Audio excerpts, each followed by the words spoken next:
दोस्तों नमस्कार, this is Alok Tripathi. घटना चक्र के ऑफिशियल यूट्यूब चैनल पे आपका बहुत बहुत स्वागत है। अंतर्राष्ट्रीय राजनीति में एक बहुत बड़ा घटनाक्रम देखने को मिला है जब 20 जनवरी 2025 को डोनाल्ड ट्रंप ने अमेरिका के 47वें राष्ट्रपति के रूप में शपथ ली। अब ये मुद्दा भारत या हमारे एग्जाम के लिए क्यों महत्वपूर्ण है, इसके पर्सपेक्टिव से समझने की कोशिश करेंगे और ये भी देखेंगे कि सिविल सर्विसेज में इस मुद्दे से क्या क्या सवाल बन सकते हैं, प्री में क्या प्रश्न बन सकते हैं और मेंस में क्या प्रश्न बन सकते हैं। तो इसके बारे में चर्चा करेंगे। आप वीडियो के अंत तक बने रहेंगे तो आपको कुछ ना कुछ प्रश्न जरूर मिल जाएंगे। आइए शुरू करते हैं। देखिए, सबसे पहला तो मुद्दा यह है कि डोनाल्ड ट्रंप ने अमेरिकन राष्ट्रपति के रूप में शपथ ली है और डोनाल्ड ट्रंप साहब जो हैं वो अमेरिका के 47वें राष्ट्रपति हैं। कौन से राष्ट्रपति हैं? 47वें राष्ट्रपति हैं। तो प्री के लिए सबसे इंपॉर्टेंट प्रश्न तो यही बन जाता है कि डोनाल्ड ट्रंप अमेरिका के कौन से राष्ट्रपति हैं। तो आपको याद रखना है कि डोनाल्ड ट्रंप अमेरिका के 47वें राष्ट्रपति हैं। अब डोनाल्ड ट्रंप किस पार्टी से संबंध रखते हैं? तो आप बताएंगे कि डोनाल्ड ट्रंप अमेरिका के रिपब्लिक पार्टी से संबंध हैं, रिपब्लिक पार्टी से। इसके पहले जो बिडेन साहब जो थे वो डेमोक्रेट थे, डेमोक्रेटिक पार्टी से उनका संबंध था। आपको बता दूं कि अमेरिका में हालांकि बहुदलीय व्यवस्था है, बहुदलीय व्यवस्था यानी कई सारे दल पार्टिसिपेट करते हैं यूएस प्रेसिडेंशियल इलेक्शन में या फिर जो कॉमन इलेक्शन होते हैं वहां, लेकिन मुख्य दो दलों का ही ज्यादा प्रभाव है। जैसे भारत में बीजेपी और कांग्रेस का बहुत ज्यादा प्रभाव है, सेम इसी तरह से जैसे भारत में बीजेपी कांग्रेस हैं, सेम इसी तरह से अमेरिका में दो पॉलिटिकल पार्टियों का बहुत प्रभाव है। पहली पॉलिटिकल पार्टी है रिपब्लिकन पार्टी और दूसरी है डेमोक्रेटिक पार्टी। यही दो पार्टियां अमेरिका के इलेक्शन में बहुत ज्यादा प्रभाव रखती हैं और जो बिडेन जो थे वो डेमोक्रेटिक पार्टी के थे, बराक ओबामा भी डेमोक्रेटिक पार्टी के थे और रिपब्लिक पार्टी के हैं डोनाल्ड ट्रंप। अब डोनाल्ड ट्रंप के राष्ट्रपति बनने के बाद क्या क्या बदल जाएगा, हम किसी भी मुद्दे में देखिए भारत के पर्सपेक्टिव को देखने का प्रयास करेंगे और भारत के पर्सपेक्टिव को देखने के साथ ये देखने का प्रयास करेंगे कि आखिर भारत किसी भी घटनाक्रम से कैसे प्रभावित हो सकता है। तो सबसे पहली बात आप जान लीजिए कि भारत कैसे प्रभावित हो सकता है। आपको अच्छी तरह पता है कि डोनाल्ड ट्रंप रिपब्लिकन पार्टी के हैं और रिपब्लिकन पार्टी अमेरिका की दक्षिणपंथी पार्टी है, अमेरिका की दक्षिणपंथी पार्टी है। देखिए टर्मिनोलॉजी पर थोड़ा फोकस करिएगा। अमेरिका की दक्षिणपंथी पार्टी है और दक्षिणपंथीय पार्टी जो होती हैं वो संरक्षणवादी नीति अपनाती हैं। संरक्षणवादी नीति का मतलब है कि बाहर के किसी भी उद्योगपति, बाहर की किसी इंडस्ट्री को उतना ज्यादा स्पेस नहीं देती हैं जितना जो है डेमोक्रेटिक पार्टियां या सेंट्रिस्ट पार्टियां देती हैं। ऐसी आमतौर पर मान्यता है अमेरिका के संदर्भ में। तो जब डोनाल्ड ट्रंप पिछले शासनकाल में थे, देखिए किसी भी व्यक्ति को जब जानना होता है तो आप कैसे जानते हैं? किसी भी व्यक्ति या पॉलिटिकल पार्टी को आप ऐसे ही जानते हैं कि उसने पास्ट में कैसे काम किए, किस तरह की अवधारणा के साथ वो सत्ता में आई और कैसे उसने काम किया। तो डोनाल्ड ट्रंप जब पहली बार सत्ता में आए थे तो उन्होंने एक पॉलिसी दी थी जिसका नाम है अमेरिका फर्स्ट। अमेरिका फर्स्ट, और अमेरिका फर्स्ट का मतलब होता है कि हम अमेरिकन नागरिकों को ज्यादा प्रोबेबिलिटी देंगे, हम अमेरिकन नागरिकता को और नागरिकों को ज्यादा स्पेस देंगे। और इसके चक्कर में क्या होता है कि जो बाहरी एक्सटर्नल जो लोग होते हैं, बाहर के लोग या एक्सटर्नल इन्वेस्टमेंट जो होता है वो प्रभावित होता है। एक्सटर्नल इन्वेस्टमेंट तो प्रभावित होता है। आपको बहुत अच्छी तरह पता है कि मिलियंस ऑफ इंडियन अमेरिका में रहते हैं और अगर अमेरिका फर्स्ट की नीति बहुत स्ट्रिक्टली अपनाई जाएगी तो भारत पर प्रभाव पड़ेगा, क्योंकि भारत की एक बहुत बड़ी आबादी अमेरिका में रोजगार के लिए जाती है, पढ़ने लिखने के लिए जाती है, अपना बिजनेस धंधा करती है। ऐसे में अगर डोनाल्ड ट्रंप अमेरिका फर्स्ट की नीति को इंफेसिस करेंगे तो भारत निश्चित रूप से प्रभावित होगा। इस संभावना से इनकार नहीं किया जा सकता है। ये एक पर्सपेक्टिव है, एक संभावना है जिसके बारे में हमको जानना चाहिए। दूसरा पर्सपेक्टिव है चीन के प्रति आक्रामक नीति। चीन के प्रति आक्रामक नीति, आपको बहुत अच्छी तरह पता होगा कि पिछले कार्यकाल में जब डोनाल्ड ट्रंप अमेरिका के राष्ट्रपति थे तब चीन के प्रति इतनी आक्रामक नीति अमेरिका ने अपनाया था कि वहां पर ट्रेड वार छिड़ गया था। ट्रेड वार, व्यापार युद्ध। ट्रेड वार का क्या मतलब होता है? ट्रेड वार एक ऐसी अवधारणा है जहां कोई दो देश आपस में डायरेक्टली किसी वार में इन्वॉल्व नहीं होते हैं, बल्कि व्यापार के माध्यम से एक दूसरे को पीछे करने की कोशिश करते हैं। इसको ऐसे समझिए, जैसे अमेरिका में कोई चाइनीज कंपनी आती है, कोई चाइनीज कंपनी आती है और ये चाइनीज कंपनी अमेरिका में इन्वेस्टमेंट करना चाहती है और डोनाल्ड ट्रंप जैसे लोग जिन्होंने ट्रेड वार के कॉन्सेप्ट को बहुत आगे बढ़ाया, ये कर सकते हैं कि टेरिफ रेट बढ़ा सकते हैं। और अगर टेरिफ रेट बढ़ेगा तो क्या होगा? तो चाइनीज कंपनियों पर ज्यादा नकारात्मक प्रभाव पड़ेगा। इसको थोड़ा सा और मैं विस्तार से समझाने का प्रयास कर रहा हूं। जैसे मान लीजिए कोई एक देश ए है, कोई एक देश ए है और कोई देश बी है। अब बी देश से कोई व्यापारी ए देश में आके इन्वेस्टमेंट करना चाहता है या अपना माल बेचना चाहता है। जैसे मान लीजिए कि ए देश में आलू का उत्पादन होता है और बी देश में भी आलू का उत्पादन होता है। ए देश के व्यापारी भी आलू का उत्पादन करते हैं और बी देश के व्यापारी भी आलू का उत्पादन करते हैं। अब यहां पे मान लीजिए आलू का रेट है 20 रुपए पर केजी। अब जो बी देश का व्यक्ति है, मान लीजिए इसके देश में आलू का रेट सस्ता है, मान लीजिए वहां पे रेट है 12 रुपए प्रति केजी। अब ये व्यक्ति या व्यापारी जब इस देश में आएगा तो ये उम्मीद रखेगा कि वो 12 के बजाय यहां पे 18 में बेचेगा, 18 रुपए प्रति केजी, यानी 6 रुपए प्रति किग्रा उसने अपना ट्रांसपोर्ट कॉस्ट और टेरिफ कॉस्ट, किसी देश में जाने पर एक जो शुल्क लगता है उसको निकालकर 18 रुपए में बेचने का सोचा। और संरक्षणवादी नीति के तहत टेरिफ रेट को बढ़ा दिया गया और टेरिफ रेट को बढ़ाने के बाद अब ये आलू जो 12 रुपए की यहाँ पे उत्पादन होती थी वो जो है यहाँ पे बिकेगी 22 रुपए में, 22 रुपए पर केजी। इससे क्या होगा? इससे जो बाहरी व्यापारी होंगे वो नकारात्मक तौर पर प्रभावित होंगे।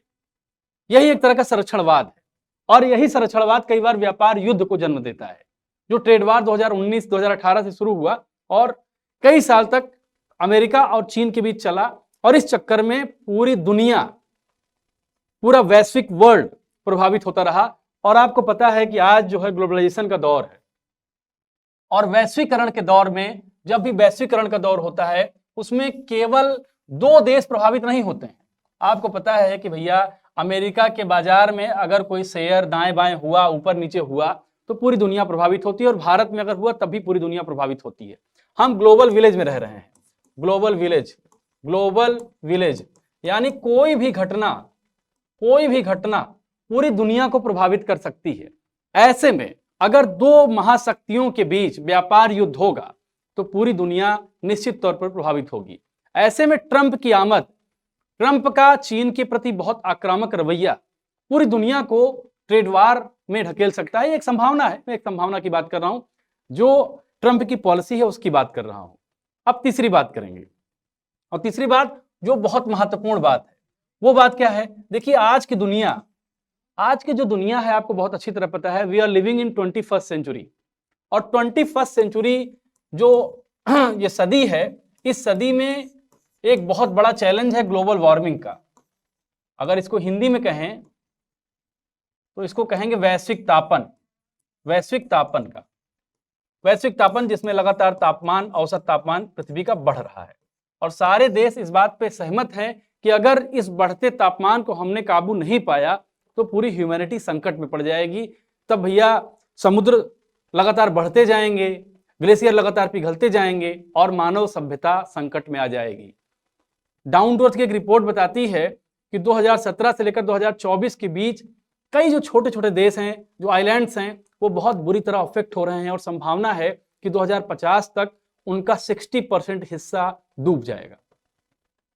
ये एक मानवीय त्रासदी है। अब मैं इसको आपको क्यों बता रहा हूं? आपको याद होगा कि डोनाल्ड ट्रंप जब पिछला जो कार्यकाल इनका था, इसमें इन्होंने अपने आप को पेरिस समझौते से बाहर कर दिया था, पेरिस समझौते से खुद को बाहर कर दिया था, अमेरिका को बाहर कर दिया था। आपको अच्छी तरह पता है कि पेरिस समझौता जो हुआ था 2015 में हुआ था और इस समझौते का उद्देश्य ही यही था कि ग्लोबल वार्मिंग का कैसे जो है काबू पाया जाए। तो अमेरिका की जो एनवायरनमेंट के संदर्भ में नीति है, पर्यावरण के संदर्भ में नीति है, उस नीति के तहत जब ट्रंप सत्ता में आएंगे तो उनकी अपनी पॉलिसी, जो पुरानी पॉलिसी है, शायद वो दोहराएं। ये एक संभावना है। और अगर यूपीएससी या पीएससी के दृष्टिकोण से हम संभावनाओं पर ही बात करते हैं तो ये संभावना हो सकती है कि अमेरिका का रुख ग्लोबल वार्मिंग के प्रति, एनवायरनमेंट के प्रति, वही जो संरक्षणवादी रवैया है, फिर से देखने को मिलेगा और इससे भी एक नकारात्मक संदेश जा सकता है, नकारात्मक मैसेज जा सकता है। देखिए, हर घटना के 2 एस्पेक्ट होते हैं, एक नेगेटिव होता है, एक पॉजिटिव होता है। इसी को डायलेक्ट कहा जाता है।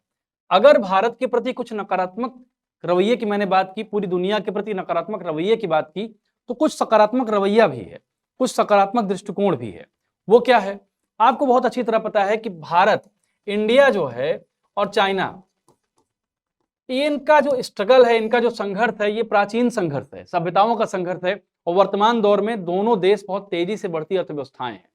और अगर चाइना के प्रति अगर यूएस का सख्त रवैया होगा तो इसका इनडायरेक्टली फायदा भारत को मिलेगा। कैसे मिलेगा? आपको बहुत अच्छी तरह पता है कि चाइना इस समय पूरी दुनिया में सबसे ज्यादा एक्सपोर्ट करता है और इसने अपने एक्सपोर्ट को बढ़ाने के लिए तरह तरह की परियोजनाएं चलाई हैं, जिसमें एक वीआरआई परियोजना है, कभी उसके बारे में मैं बात करूंगा, रोड एंड वेल्थ इनिशिएटिव, उसके बारे में कभी बात करूंगा।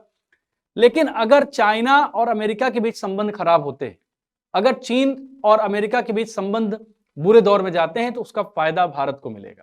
जैसे दो शक्तिशाली पड़ोसी अगर आपस में भिड़ जाते हैं तो जो डेवलपिंग पड़ोसी होता है उसका फायदा मिल जाता है। इसका सबसे बड़ा फायदा किस पे मिलेगा? जैसे मेक इन इंडिया जैसी चीजें हैं, मेक इन इंडिया। अगर चाइना और अमेरिका का संबंध प्रभावित होता है तो भारत अपना एक्सपोर्ट पूरी दुनिया में बढ़ा सकता है, और चीन की जो रिक्तता है, चीन द्वारा पैदा की गई रिक्तता को भर सकता है। इस तरह से भारत को एक बाजार मिलेगा। अगर चीन के प्रति अमेरिका का संरक्षणवादी रवैया जारी रहता है, प्रोटेक्शनिज्म जारी रहता है, तो भारत उसका फायदा ले सकता है। तो भारत के दृष्टिकोण से ये एक फायदे की बात है। दूसरी बात क्या है? दूसरी बात है टेररिज्म। आपको अच्छी तरह पता है कि पिछली बार का जो शासनकाल था डोनाल्ड ट्रंप का, उन्होंने पाकिस्तान जैसे देशों को जो टेररिज्म को प्रमोट करते हैं, टेररिज्म को आगे बढ़ाने का काम करते हैं, उस पर कई बार सख्त रवैया अपनाने का प्रयास किया था। तो आतंकवाद जैसे जो मुद्दे हैं, जो बहुत सेंसिटिव मुद्दे हैं, आतंकवाद जैसे मुद्दे पर भारत का पक्ष डोनाल्ड ट्रंप लगातार लेते रहे हैं। ऐसे में आतंकवाद जैसे मुद्दे पर अगर डोनाल्ड ट्रंप भारत के साथ आते हैं, जो कि लगातार पिछले कार्यकाल में इन्होंने ये किया भी था, तो ये भी भारत के संदर्भ में एक दृष्टिकोण है जो सकारात्मक दृष्टिकोण है। अब तीसरा जो मुद्दा है उसके बारे में बात करते हैं। तीसरा मुद्दा है मध्य पूर्व, मिडिल ईस्ट। आपको बहुत अच्छी तरह पता है कि इजराइल और फिलिस्तीन, लगातार इजराइल फिलिस्तीन के बीच क्राइसिस चल रही है, और ये क्राइसिस लगातार लंबे समय से जारी है, और इसमें न जाने कितनी जानें चली गई, न जाने कितने मासूम चले गए। तो ये क्राइसिस समझ लीजिए मानव सभ्यता के लिए धब्बा भी है, और अगर हम 21वीं सेंचुरी की बात करें तो व्यापार के लिए, सामान्य जीवन के लिए ये खतरा भी है। ऐसे में मानव सभ्यता के संदर्भ में अगर विचार करें तो आपको अच्छी तरह याद होगा कि जब डोनाल्ड ट्रंप पहले कार्यकाल में थे तो उन्होंने एक समझौता इनिशिएट किया था। उस समझौते का नाम था अब्राहम एकॉर्ड। अब्राहम एकॉर्ड में क्या था कि उन्होंने कोशिश की थी कि इजराइल और अन्य अरब देश जिनके बीच एक प्रतिद्वंदता हमेशा से रही, उनके बीच एक समझौता कराने का प्रयास किया था। और अगर मिडिल ईस्ट में ये सारे समझौते होते हैं, मिडिल ईस्ट अगर स्थिर होता है, तो मिडिल ईस्ट की स्थिरता का पूरा प्रभाव, मिडिल ईस्ट के स्टेबिलिटी का पूरा प्रभाव पूरी दुनिया पर पड़ेगा। इसमें किसी को कोई शक और शुबहा नहीं होना चाहिए। और अगर मिडिल ईस्ट में शांति स्थापित हो जाती है, अगर मिडिल ईस्ट में शांति स्थापित हो जाती है, तो ये मानवता के दृष्टिकोण से भी बहुत बेहतर बात होगी, और फिर व्यापार जैसी चीजें आगे बढ़ेंगी। और अगर उसमें निश्चित तौर पर आपको पता है कि मिडिल ईस्ट में भारत का अच्छा खासा एक्सपोर्ट है, अच्छा खासा वहां से हमारा इंपोर्ट है, हमारे वहां से व्यापारिक सांस्कृतिक संबंध हैं। चाहे बात कतर की कर ली जाए, यूएई की कर ली जाए, या बात फिलिस्तीन की भी कर ली जाए। फिलिस्तीन से भी भारत के संबंध बुरे नहीं हैं, फिलिस्तीन के संबंध भारत से अच्छे हैं। इजराइल के संबंध भी भारत से अच्छे हैं, लीबिया के संबंध भी भारत से डेवलपिंग फेज में है, मोरक्को के साथ संबंध भी भारत के ठीक हैं, सऊदी अरेबिया के साथ भी ठीक है। तो अगर मिडिल ईस्ट में शांति आती है, शांति स्थापित होती है, तो निश्चित तौर पर भारत को उसका बहुत लाभ मिलेगा। और भारत का जो लाभ मिलेगा वो लाभ जो है पूरी दुनिया के लिए लाभप्रद होगा, क्योंकि भारत एक बहुत बड़ा देश है, डेवलपिंग इकोनॉमी है। और अगर भारत में इसको बहुत ऑप्टिमिस्टिक रवैये के साथ देखा जाएगा, आशावादी रवैये के साथ, तो निश्चित तौर पर ये पूरी दुनिया के लिए बहुत फायदे का सौदा होगा। चौथा पॉइंट जो है Indo Pacific and Trump.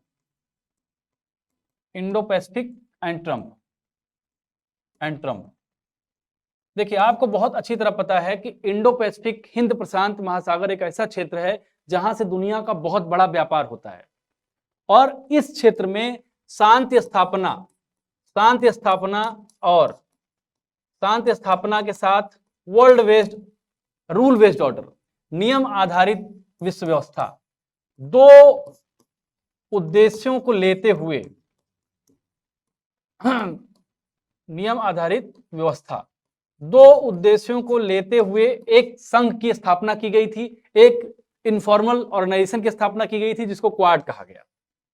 Quad, quadrilateral security dialogue, जिसमें 4 देश हैं, आप जानते हैं।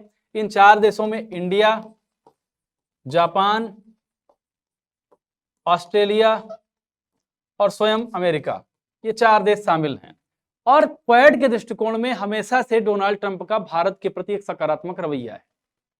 डोनाल्ड ट्रंप ये कहते हैं कि भारत को क्वाड में एक बहुत महत्वपूर्ण भूमिका निभानी चाहिए। पिछले कार्यकाल में भी इन्होंने बार बार ये बात दोहराई थी। अब मैं इस टर्मिनोलॉजी की थोड़ी बात करूंगा।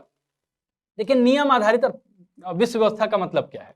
नियम आधारित विश्व व्यवस्था का मतलब होता है कि कोई देश किसी देश के आंतरिक मामले में कोई दखल न दे, कोई देश किसी देश के समुद्री जो स्पेस होते हैं, जो अंतरराष्ट्रीय नियमों द्वारा निर्धारित होते हैं, उस पर कब्जा ना करे, कोई देश किसी देश को यूं ही परेशान न करे।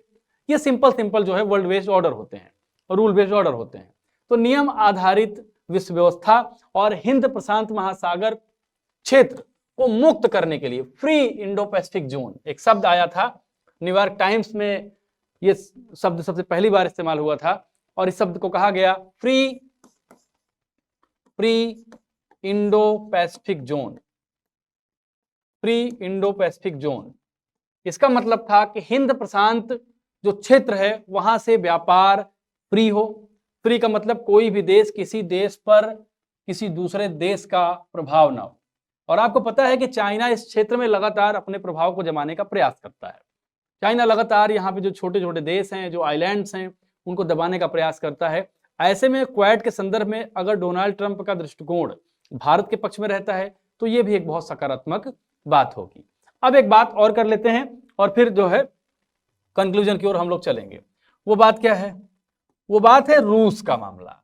देखिए, आपको बहुत अच्छी तरह पता है कि भारत और रूस का जो संबंध है, भारत और सोवियत यूनियन का जो संबंध रहा है पुराने समय में, रूस के साथ संबंध, देखिए रूस के साथ भारत का संबंध हमेशा से बहुत बेहतर रहा है। आपको पता होगा कि भारत के पहले प्रधानमंत्री जवाहरलाल नेहरू जब अपनी पत्नी का इलाज करवाने यूरोप गए थे तो यूरोप से लौटते हुए उन्होंने यूएसएसआर की यात्रा की थी। मैं इतिहास में इसलिए चल रहा हूं ताकि आप चीजों को समझ लें। यूएसएसआर की यात्रा की थी, तब यूएसएसआर था, तब रसिया नहीं था। और यूएसएसआर की पंचवर्षीय योजनाओं से नेहरू इतने प्रभावित हुए, पंचवर्षीय योजनाओं से और समाजवादी मॉडल से, कि नेहरू जब हिंदुस्तान आए तो उन्होंने कहा कि भारत अपनी आजादी के बाद इन्हीं मॉडल को एडॉप्ट करेगा। तो भारत की आजादी के बाद जो आर्थिक मॉडल एडॉप्ट किया गया वो समाजवादी मॉडल, मिश्रित अर्थव्यवस्था, वो यूएसएसआर के मॉडल से इन्फ्लुएंस्ड थी। कहने का मतलब है कि भारत और यूएसएसआर के बीच का जो संबंध है वो बहुत गहरा संबंध है। और जब स्टालिन के बाद वहां क्रुश्चेव ने सत्ता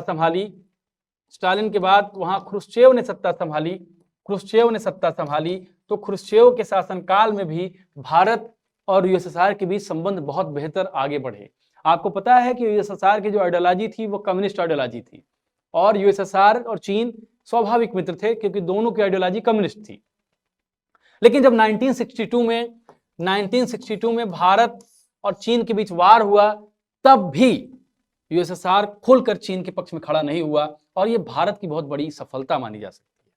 और कई बार यूएसएसआर ने और बाद में रसिया ने अपने वीटो का इस्तेमाल किया सिक्योरिटी काउंसिल में, यूएन सिक्योरिटी काउंसिल में, और भारत के पक्ष को मजबूत करने का प्रयास किया। भारत और चीन के बीच संबंध जब भी अस्थिर रहे उसमें रूस एक ब्रिज की तरह काम करता रहा। लेकिन 1991 के बाद जब यूएसएसआर का विघटन हो गया और यूएसएसआर कई छोटे छोटे देशों में विभक्त हो गया, बट गया, जिसमें यूक्रेन, रसिया, बेलारूस जैसे देश शामिल थे, तब भारत ने फिर अपनी संभावनाओं का विस्तार किया और भारत को यह लगा कि अब अपना व्यापार किसी एक देश पर आश्रित करना ठीक नहीं है, इसलिए भारत ने नए नए दरवाजे खोले और फिर जो है 1991 में भारत में एलपीजी मॉडल आया, उदारीकरण वैश्वीकरण का दौर आया और धीरे धीरे भारत ने अपनी नई संभावनाओं के द्वार खोले। लेकिन इसके बावजूद भारत और रूस के बीच संबंध कभी खराब नहीं रहे।